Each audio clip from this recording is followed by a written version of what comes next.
Topic ఏమంటే స్థిరత్వం అనేటువంటి అంశం మీద మనం కొన్ని విషయాలు మనము ధ్యానించుకుంటాము. ఏమంటే కీర్తనలు 119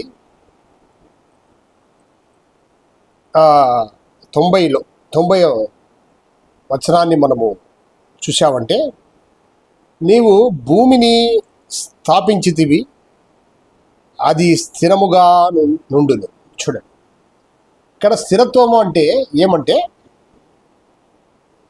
ఒక చేంజ్ ఉండదు. ఈరోజు ఇలా రేపు ఇలా మనిషి ఎలా మారుతూ ఉంటాడు కదా, అలా లేకుండా ఇట్స్ ఏ కాన్స్టెంట్ అన్నమాట, అన్చేంజబిలిటీ. అది దేవుని యొక్క వాక్యములో చెప్పబడిన స్థిరత్వం. కాబట్టి దేవుడు స్థాపించినటువంటి ఆ అద్భుతమైనటువంటి సృష్టి కార్యంలో భూమిని స్థాపించినాడు ఆయన కదా. ఆ స్థాపించినటువంటి భూమి ఎలా ఉందంటే స్థిరముగా ఉన్నదండి. అది స్థిరముగా ఉన్నది. చూడండి, ఈరోజు 24 గంటలు కరెక్ట్గా సూర్యుడు ఈ పక్క మనకు అది ఉదయించే సమయానికి ఇట్లా వచ్చేస్తుంది. ఆ రొటేషన్ ఎలా ఉంది చూడండి, ఎంత అద్భుతం రొటేషన్ కదా. కాబట్టి ఆ స్థిరత్వాన్ని మనిషిలో కూడా దేవుడు కోరుకుంటున్నాడు. సో మత్తయి సువార్త 7:24 మనము ఒకసారి చూసామంటే, మా ప్రియులారా, కాబట్టి ఈ నా మాటలు విని వాటి చొప్పున చేయు ప్రతివాడును బండ మీద తన ఇల్లు కట్టుకొనిన బుద్ధిమంతుని పోలియుండును. వాన కురిసెను, వరదలు వచ్చెను, గాలి విసరి ఆ ఇంటి మీద కొట్టెను గాని దాని పునాది బండ మీద వేయబడను కనుక అది పడలేదు. ఎంత అద్భుతమైన మాటలు చూడండి. కాబట్టి మనిషి ఒక జ్ఞానవంతుడుగా మారినప్పుడు ఎలా ఉండాలా అన్న విషయాన్ని ఆయన మనకు బయలుపరుస్తున్నాడు. ఇది ఎప్పుడు చెప్పినాడంటే, అబద్ధ ప్రవక్తల గూర్చి జాగ్రత్త పడుడి అన్నాడు. 15వ వచనం చూసుకునేవాటి. వారు గొర్రెల చర్మములు వేసుకుని మీ యొద్దకు ఒత్తురు గాని లోపల వారు క్రూరమైన తోడేళ్ళు. వారి ఫలముల వలన మీరు వారిని తెలుసుకుందరు. చూడు, ఇదంతా కూడా మనకు ఎందుకు చెప్తున్నాడంటే, మనము ఇలా మోసపోతూ ఉంటామని దేవుని మాటలు ఆ రోజే చెప్తున్నాయి మనకు. ఈరోజు కాదు మనం మోసపోయేది, మీరు మోసపోతారని చెప్తున్నాడు. కాబట్టి విశ్వాసముతో మనము స్థిరత్వాన్ని కలిగి ఉండాలి, నిరీక్షణ కలిగి దేవుని యందు స్థిరత్వాన్ని కలిగి ఉండాలి. అది దేవుని యొక్క సంకల్పం. కానీ ఈరోజు మనం మనుషుల్ని వెంబడిస్తున్నాము. మరి ఆ సేవకుడు ఈ సేవకుడు అద్భుతాలు జరుగుతాయంటే అక్కడికి వెళ్తున్నాము. అరే బాబు, నీకు విశ్వాసం ఉంటే చాలా నాయనా, నువ్వు శక్తిగల విశ్వాసంతో కూర్చొని మారు మనస్సు పొంది ఆ విశ్వాసం ద్వారా నువ్వు ప్రార్థించినప్పుడు తప్పకుండా దేవుడు నీ ప్రార్థన వింటాడంటే మనుషులు ఆలకించకుండా వెళ్ళిపోతున్నారు. ప్రియులారా, ఈరోజు మనం తెలుసుకోవాల్సిన విషయం ఏమంటే, స్థిరత్వాన్ని దేవుడు మనకు సూచిస్తున్నాడు. ఫిలిప్పీలకు రాసిన పత్రిక 4వ గట్లో చూడండి, మనము ప్రభువునందు స్థిరంగా ఉండాలంట.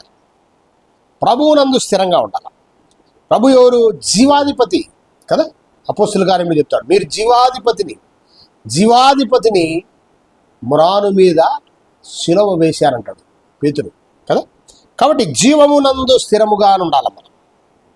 అలాగే 1 పీటరు 5:9 మనం చూస్తే, మనం విశ్వాసమునందు స్థిరత్వం కలిగి ఉండాలి.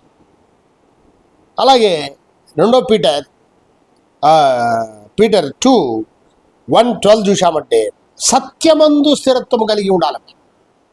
సత్యమందు స్థిరత్వం. అలాగే ఎఫెసీలకు రాసిన పత్రిక తీసుకొని 3వ అధ్యాయం 18వ వచనం మనం చూసామంటే, ప్రేమయందు స్థిరత్వం. సో 1 తెస్సలోనికలు 3వ అధ్యాయము 13వ వచనం చూసామంటే, పరిశుద్ధత యందు స్థిరత్వాన్ని కలిగి ఉండాలి. 2 తెస్సలోనికలు 2:17 చూసామంటే, సత్క్రియల యందు స్థిరత్వాన్ని కలిగి ఉండాలి. చూడండి ఎంత గొప్ప మాటలు. హెబ్రీయులకు రాసిన పత్రిక 3:6 తీసుకున్నామంటే, ఉత్సాహమందు స్థిరత్వాన్ని కలిగి ఉండాలి. మనం ఇక్కడ చూస్తున్నాము. మొదటిది ఏమంటే జీవమునందు స్థిరత్వం. జీవం ఎలా జీవం అంటే మనము ఆ విశ్వాసాన్ని కాపాడుకుంటూ ఉండాలి. ఆ విశ్వాసాన్ని మనం కాపాడుకుంటూ దేవుని వైపు చూడాలండి. దేవుని వైపు చూసి మనము ఆ శక్తితో నిలబడాలి. పేతురు కూడా చూడండి, మరి పడవలో వస్తున్నప్పుడు ప్రభు నడుచుకుంటా వస్తుంటే ప్రభువా నేను నడుస్తానన్నాడు. ఎప్పుడైతే క్రీస్తు వైపు చూస్తూ నడిచాడో మునిగిపోలేదు. ఎప్పుడైతే నీటి వైపు చూస్తూ వచ్చాడో మునిగిపోవడం ప్రారంభమైంది. ఈరోజు మనుషులుగా మనం కూడా బలహీనపడిపోతూ ఉంటామండి. పరిస్థితులలో ఎక్కడో చోట జారిపోతూ ఉంటాం. మనం సరి చేసుకోవాలా. ఆ బలహీనత నుంచి మనం బయటికి రావాలా. దేవుని మాటలు ఈరోజు స్వచ్ఛంగా మనతో మాట్లాడుతున్నాయి. కాబట్టి విశ్వాసమునందు స్థిరత్వం. చూడండి, విశ్వాసమునకు కర్త క్రీస్తే. క్రీస్తునందు స్థిరత్వం అంతా రౌండ్ చేసేసి ప్రభు అయిన యేసు క్రీస్తునందు స్థిరత్వం అని రాసుకోవాలి. సత్యమందు స్థిరత్వం. నేనే సత్యమును. ప్రేమయందు స్థిరత్వం. దేవుడు ప్రేమై ఉన్నాడు. పరిశుద్ధత. దేవుడు ఒక్కడే పరిశుద్ధుడు కదా. సత్క్రియలు. ఆయన సత్క్రియలు చేసి చూపించినాడు. సత్క్రియలు అంటే ఏం లేదు, దైవ కార్యాలు, నీతి క్రియలు అవంతా. అలాగే ధర్మకార్యాలు అంటే మనం చేసేటువంటి సామాజికంగా మనం చేసేటువంటి కార్యాలు. కాబట్టి సత్క్రియలు మనము చేయాలి. అంత గొప్ప విశ్వాసంలో మనము ఉండాలని. ఉత్సాహం. యేసు ప్రభు మరణించేటప్పుడు కూడా ఆయన ఎంత ఉత్సాహంగా ఉన్నాడు కదా. ఒక దొంగను రక్షించినాడు ఆయన శిలువలో కూడా. ఒక దొంగను రక్షించినాడు. ఆయన సాక్ష్యము, ఆయన గొప్పతనము, దొంగ మారు మనస్సు పొందినాడు. అంటే ఇక్కడ సూచన ఏమంటే మనము కూడా అంత ఉత్సాహంగా మరణము వరకు దేవుని యొక్క పరిచర్యలు చేయాలి. అనేక ఆత్మలు నశించిపోతున్నాయి. మరి అనేక ఆత్మలు నశించిపోయే వారికి మనము సత్యాన్ని వివరించే విధంగా మనము మరణం వరకు ఆ పోరాటాన్ని మనము తీసుకొని వెళ్ళాలని ఈరోజు వాక్యం ద్వారా మనకు బయలుపరచబడుతుంది. అందుకే పౌలు గారు ఒక మంచి అద్భుతమైన ఉంటాడు. మంచి పోరాటము పోరాడి తిని నా పరుగు తుదముట్టించుకుంటుంది అని ఎంత గొప్ప మాటలు చెప్తాడు చూడండి ప్రియులారా. ఎందుకంటే మనకు మనుషులందరినీ వెలుగులో నుంచి, చీకట్లో నుంచి వెలుగులోనికి నడిపించుటకు అదే రక్షణ.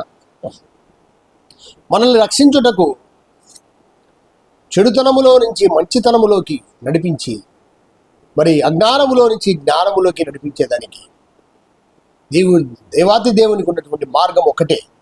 ఏమంటే మనల్ని ఆ మరణ బంధకముల నుంచి తప్పించాలంటే ఆయన మరణించాలి.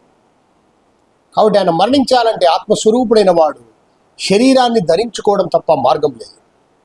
కాబట్టి ప్రభు అయిన యేసుక్రీస్తు నామములో అది ఆ కార్యము సఫలపరచబడతా వచ్చింది.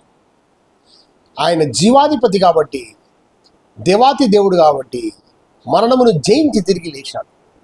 ఇది మనం గట్టిగా పట్టుకోవాల్సిన విషయం సమాజంలో. మరణమును జయించి తిరిగి లేయడం అనేది గట్టిగా పట్టుకోవాలి. ఈరోజు చూడాలంటే బ్రిటిష్ ఆధిపత్యములో ప్రపంచమంతా ఉర్రుతలుగింది కదా. రవి అస్తమించని బ్రిటిష్ సామ్రాజ్యం అంటారు వాళ్ళు ఒక రోజుల్లో. నిజమే, వారికి ఇచ్చిన అధికారాన్ని వాళ్ళు భూదిగంతముల వరకు ప్రకటించినారు. ఈరోజు క్రిస్టియానిటీ ఎందుకు అంత విపరీతంగా ప్రబలిపోయిందంటే ప్రపంచంలో ఈరోజు ఆల్మోస్ట్ 40% వరకు క్రిస్టియానిటీ ఈరోజు ఉందంటే కేవలము ఇది బ్రిటిష్ వాళ్ళ యొక్క వారి యొక్క పరిచర్యలు మాత్రమే. అది చాలా గొప్ప విషయం. అది ఆ సేవలతో వాళ్ళు దేవుని ప్రేమను చూపించి కదిలించినారు. చూడండి, ఫర్ ఎగ్జాంపుల్ సిఎంసి తీసుకున్నామంటే ఎక్కడ లండను, ఎక్కడ వేలూరు పరిస్థితి ఎట్లా ఉండింది ఆ రోజుల్లో. వేలూరు అంటే ఎండ ప్రదేశం అది. అలాంటి ప్రదేశానికి మరి ఆమె సోఫియా స్కడ్డర్ వచ్చి పరిచర్యలు, డాక్టర్ వృత్తి ద్వారా పరిచర్యలు చేసి అద్భుతమైనటువంటి వైద్య సేవల ద్వారా అక్కడంతా కూడా క్రిస్టియానిటీని ఎంత గొప్పగా వ్యాప్తి చేసింది కదా. సేవల ద్వారా మనుషుల్ని ఆకట్టుకున్నారు. దేవుని ప్రేమను చూపించి వాళ్ళు అనేకుల్ని క్రీస్తు వైపు తిప్పినారు. ప్రియులారా, ఈరోజు నేను చెప్తున్న మాటలు ఏమంటే మనము స్థిరంగా ఉండాలా మరణం వరకు అని దేవుని మాట బయలుపరచబడుతుంది. మనిషి స్థిరంగా లేడు ఈరోజు. చూడండి, మనం ఈరోజు చూసామంటే అనేక సంఘాలలో ఎందుకు కొట్లాటలు వస్తున్నాయి? ఒకప్పుడు బాగున్నారంతా, ఎందుకు కొట్లాటలు వస్తున్నాయి? ఈరోజు మనం స్వాతంత్రం వచ్చినప్పుడు ఎంత బాగున్నామంతా, కులము లేదు, మతము లేదు, అందరు కలిసి కొట్లాడి స్వాతంత్రం కోసం ఫైట్ చేశారు. మరి ఈరోజు స్వాతంత్రం వచ్చి 78 సంవత్సరాలు అయింది. ఈ 78 సంవత్సరాల్లో ఎన్ని కులాలు, మతాలు, కొట్లాటలు, గొడవలు. ఆ రోజు అట్లున్నాం, ఈరోజు ఇట్లున్నాం. అందరం పడిపోయాం, స్థిరత్వం లేదు మనలో. కాబట్టి దేవుని వాక్యం ఏం చెప్తుందంటే మీరు స్థిరంగా ఉండాలి, స్థిరంగా ఉండాలి, బుద్ధిమంతులుగా మీరు ఉండాలి కదా. కాబట్టి గలతీ రాసిన పత్రిక 5:1 చూడండి, ఈ స్వాతంత్రము, ఏ స్వాతంత్రము? ఆత్మ విమోచన పొందుకునింది. శరీరము విమోచన కాదు, ఆత్మ విమోచన పొందుకునింది. చీకట్లో నుంచి ఆత్మ వెలుగులోనికి వచ్చింది. ఈ స్వాతంత్రం ఆత్మ గురించి చెప్తున్నాడు ఆయన. అనుగ్రహించి ఆత్మను చీకట్లో నుంచి వెలుగు వెలిగించినాడు. చీకట్లో ఉన్న ఆత్మను వెలిగించినాడు. ఆ వెలుగు ఒక మనోహరము, స్వాతంత్రం. అనుగ్రహించి క్రీస్తు మనలను స్వతంత్రులుగా చేసి ఉన్నాడు. మొట్టమొదట మాట, క్రీస్తు మనల్ని స్వతంత్రులుగా చేసి ఉన్నాడు. ఎలా అంటే సాధ్యము? కేవలం ఆయన యొక్క బలి ద్వారానే.